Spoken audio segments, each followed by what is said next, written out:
I've been a long-time fan of Roosterteeth. Been around since early Red vs. Blue. I enjoyed a lot of their early content and think some of the stuff they made moving forward was alright. But nothing caught my eye quite as much as RWBY. Admittedly, I kind of just glossed over it when it first came out, as I wasn't too into the anime scene at the time. I just sort of ignored it for a while and remained young and unfocused for a couple of years. I ended up jumping on during the tail end of Volume 3, deciding to binge watch the first two volumes and finishing the third one as it came out. By this point I was hooked. The show had a nice setting, decent story, likeable characters and amazing fight scenes. I personally stuck around for the story, characters and setting. Although the fights were great to watch, I genuinely cared more about what was happening next. While I'm sure there were plenty of mixed feelings on it, I enjoyed Volume 4 quite a bit. It got me excited for the next volume enough to convince my friend to purchase some shirts and a poster for me when he went to RTX. However, this is where things started to really change in my opinion. Volume 5 starts by showing the main cast on each individual journey towards Mistral, starting the volume off pretty darn well with some nice humour and character continuations. Sadly, that's where the majority of my positives for this season end. The story begins to conflict with itself on what it wants to focus on and decides to focus on, leading into a stupidly convenient set of circumstances that get the gang back together by the end of the volume. Between these happy coincidences is a bunch of borderline irrelevant dialogue and two episodes that should never have existed, known by its song and Rest and Revolutions. I fucking despise these episodes for the sole reasons of the birds conversation being made into a massive issue by the main characters while Raven is concerned for the temperature of her tea. You know you two haven't even touched your tea. Oh, you don't need to worry about the main story or any of that garbage, because me and your uncle can turn into birds and you're not drinking your fucking tea! It's fantastic when you waste valuable runtime with a conversation that never needed to happen. I mean, did we really need to have 2 episodes dedicated to explain why Crow and Raven can turn into fucking birds? I don't think Roosterteeth understand what the value of subtlety is. The main cast never needed to know about the birds thing at all. It could have simply been a thing brought up by Crow to Oscar/Ozpin during a conversation they have or something. Oh yeah. And Oscar. What a pointless character. Way to take away the mystery of everything new and interesting by bringing back Ozpin to explain it all away in only a minute later. When Team Ranger first discover who he is, he offers to continue their training, which makes Crow almost pointless for the rest of the volume, aside from 1 or 2 times. And on top of it all, Oscar himself is truly only there because he's part Ozpin and nothing else. It would have been better to have him remain dead so that you could fill up the empty space with character and world building to help the main cast figure out solutions on their own. When Volume 4 ended, I was most excited to see the continuation of Blake's story and Team Ranger's story.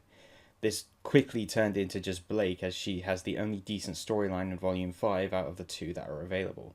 I'm going to skim through the rest of this crap heap and jump straight to the climactic finale of both. On Menagerie, Blake's home is attacked by like 1 squad of White Fang troops. Oh no, never mind, they're using scorched earth tactics. I completely understand the struggle now. Sorry, Dad. Commander, you may want to instruct your men to exercise restraint when using explosives. While character motivation in Blake's story has been thrown all over the place lately, we get some decent character dialogue between Blake and Adam here, showing why he... What? You mean they replaced Adam but kept his original character? But why though? Why? Okay, so there's some decent dialogue between Blake and Ilya, showing a good dynamic between them and allowing for character growth. This really should have been Adam. He was originally set up to be a sympathetic villain, so it would have added more to his character to have him trying to earn the support of his people, but through extreme measures rather than what he turned out to be. But a little more on that destruction of character later. During the house fight, we get probably the most awesome fucking thing to come out of the season, and that's Sun using his nunchuck pistols, and I honestly cheered when this happened. The fighting post-Volume 3 had been so slow and easy to predict up to that point. It was truly entertaining to get a good fighting style return, even for a brief moment. Anyway, Ilya becomes a good guy, the 2 Fox boys die, and no main character is harmed because everyone who isn't a redhead is immortal. More on that later. They manage to rally the Faunus to save Haven from the White Fang attack. Meanwhile, a dumb, stupid, dumb, boring, bogus, silly series of confrontations is occurring at Haven, and blah blah blah, Raven and Crow fight off screen, blah blah blah, too much stopping to talk, blah blah blah, Weiss kinda dies, blah blah blah, but she doesn't because John discovers his semblance and heals her, blah blah blah, Headmaster is also here and also evil, yada yada yada. Bunch of boring, drawn out stuff that didn't need to be there. Let's get to the epic fights and pivotal moments. Like when Raven reveals herself as the Spring Maiden and fights Cinder in this epic, oh wait, I actually don't care about that.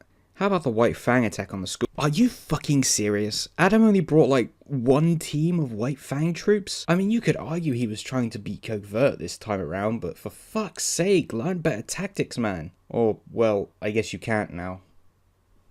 More on that later. Whatever, the Faunus militia shows up with fucking air support from the Mistral police or something, and they manage to subdue all the White Fang except Adam, who gets away.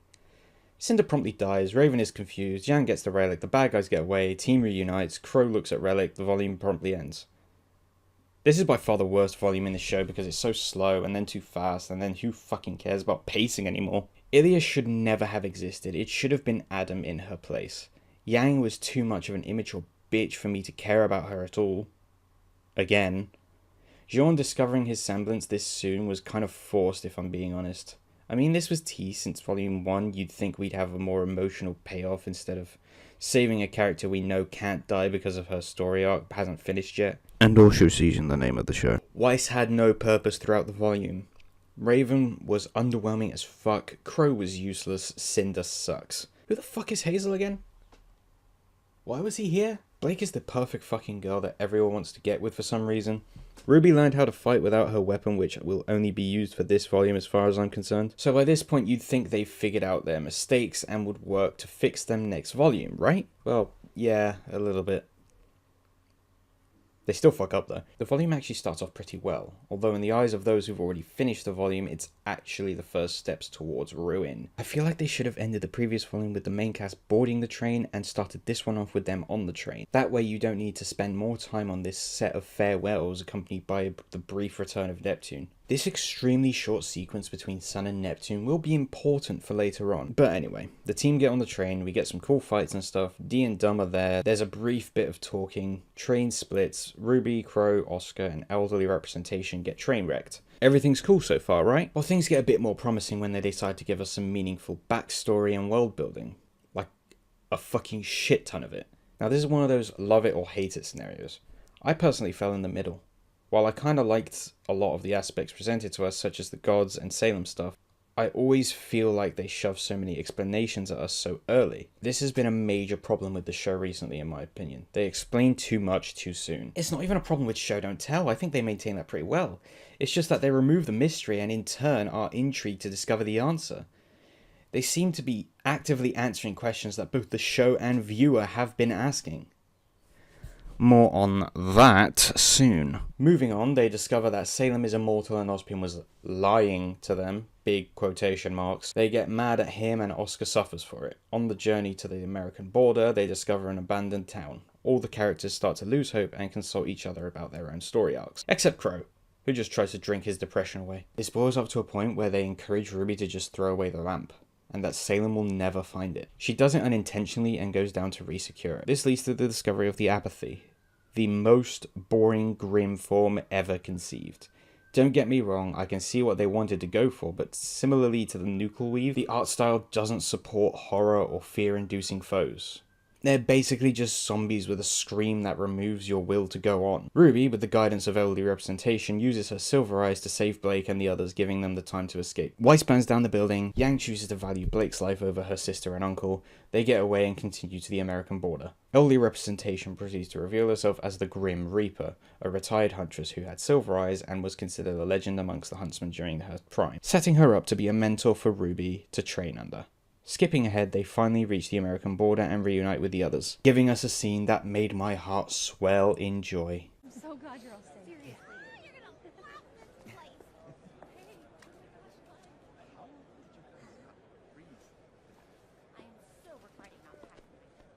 Oh, that's adorable. Skipping ahead, they meet Sean's sister and her wife and son.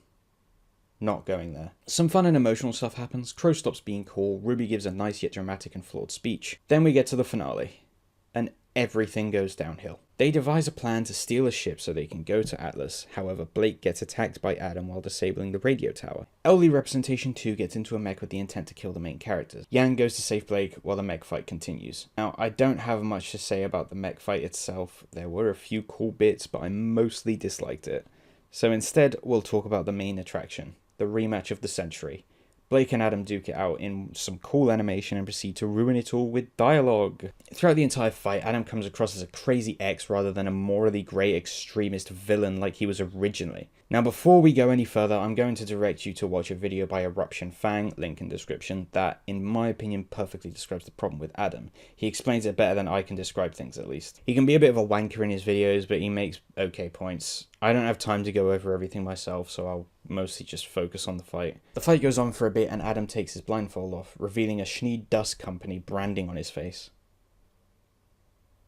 Oh no. Yang arrives in time to save Blake, and now they're evenly matched against a character who's previously mopped the fucking floor with them. The power difference is gone, for no viable reason, as only Yang had committed to some training prior to this and Blake hasn't.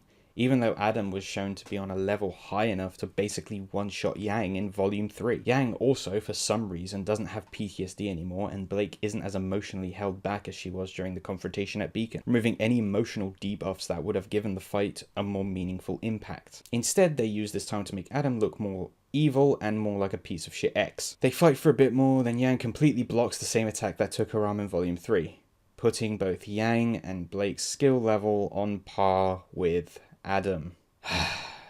Cool. The two then attempt to ward Adam off by cucking him with the worst line of dialogue I think I've ever heard. She's not protecting me, Adam. And I'm not protecting her. We're protecting each other.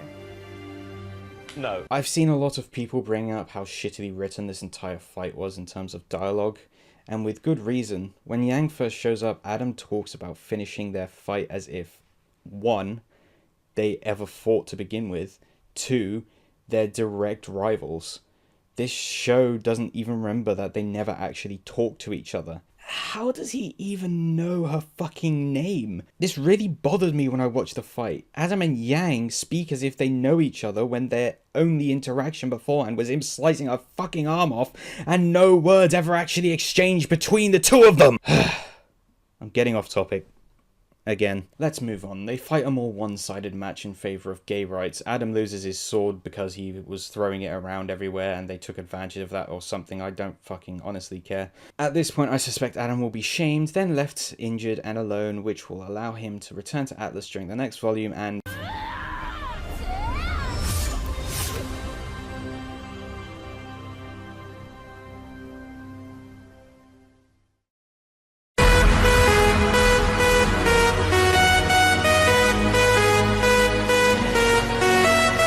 What the fuck? Why though? You just fucking kill him off with a reference to a superior story and media and that's it? Are you fucking serious? I was audibly disappointed when this happened and still am. This wasn't for the ship, was it? Oh god, now they've taken it too far. You've literally just derailed an entire character from extremist to crazy ex-boyfriend for fan service. You killed him off for fan service. The White Fang will never do anything in Atlas, the fauna slave capital of the world, for fan service. You done fucked up now!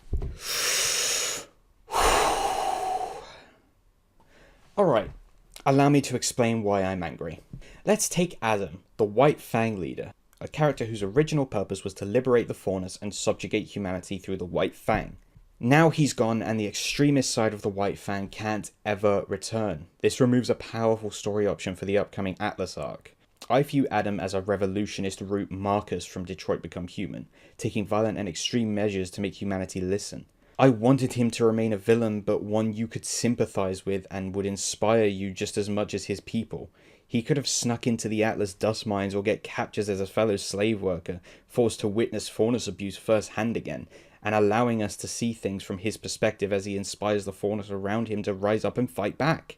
Starting a revolution within Atlas itself and maintaining his role as a villain when he encourages violence. Just imagine how perfect a story arc that would have been for him. They could still technically do this, just give him a Marcus-style resurrection then have him get captured in Atlas to make it work. He wouldn't be focused on Blake anymore as he would be reminded why he joined the White Fang in the first place. There! I just gave you a fucking perfect story concept to work with, Roosterteeth. Do something with it. It's free. What's that? You're not going to use it because it would take away from the impact that his death had on Blake's story? Fuck off. Any fanfiction writers out there who can do this concept justice, please, for the love of God, use it. Because unless they want to admit being dumbasses and retcon a visible on-screen kill, Roosterteeth are just going to leave us with crazy ex-Adam. And nobody ever wanted that. So rant about that aside, let's move on to the Grim attack. They subdue the Jaeger and a kaiju appears. The team then plan to use Ruby's Silver Eyes to defeat it. They manage to get her in front of the creature and she starts having happy memories based on what we see, until of course she thinks about her mother. Oh yeah, I forgot that was a part of her character. Correct me if I'm wrong, but I thought Ruby was still a toddler when her mother died. Wouldn't she have a stronger bond with the people she's met throughout the show? So why end a sequence of images or memories or whatever with someone she's probably never actually met? I mean, I get it. The bond between mother and daughter is strong forever, but that doesn't mean shit when Ruby never cognitively met her. The Walking Dead got this right with Judith in the latest season. She lost her father and brother when she was a toddler, so when she talks to Michonne about them, she sadly states that she barely even remembers their voices, and that she can't see their faces anymore when she tries to think about them. Ruby shouldn't be any different. Her final memory should have been a big happy picture frame of her and all of her family and friends. That would have been better in my opinion, as it would make more sense. Doesn't matter I guess because it doesn't work properly and the kaiju starts to break out of the stone like Discord. Before it escapes, the Elderly Representation 2 returns and has the gall to drop a fucking Gurren Lagann reference to kill the kaiju.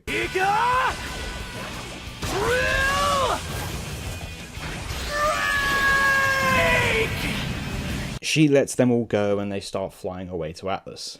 There's a couple of minutes of the crew reconciling and stuff, then they're in Atlas. Wait, is Remnant just a tiny fucking planet or something? Because these travel times have gotten to Game of Thrones tier of confusing. It takes them several months, a whole winter, to travel on foot from Patch to Mistral, but it takes them less than 5 minutes to reach Atlas from the north of Anima? What?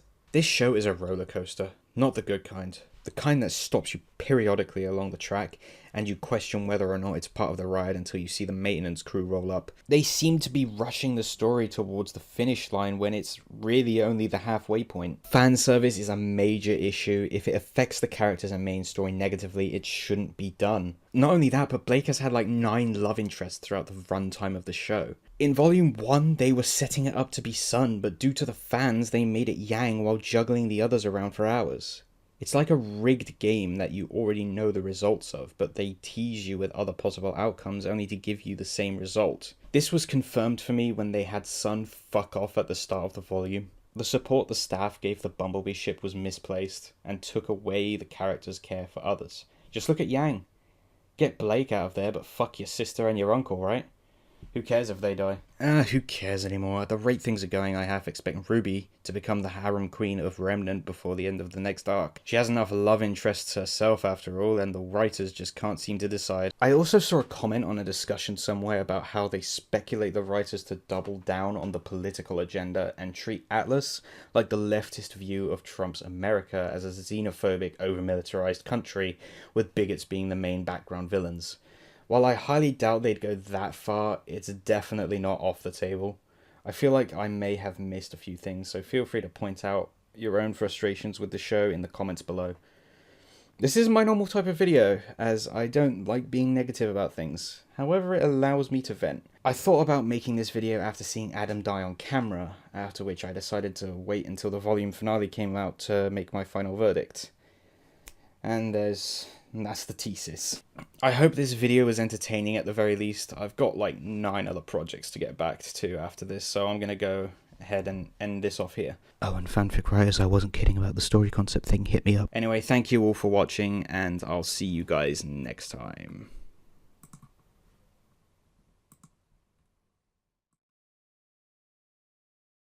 Do you want to get up? Yes. My name is Connor. I'm the android sent by CyberLife.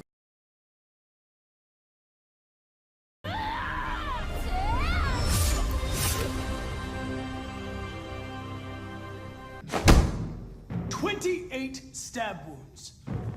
You didn't want to leave him a chance, huh?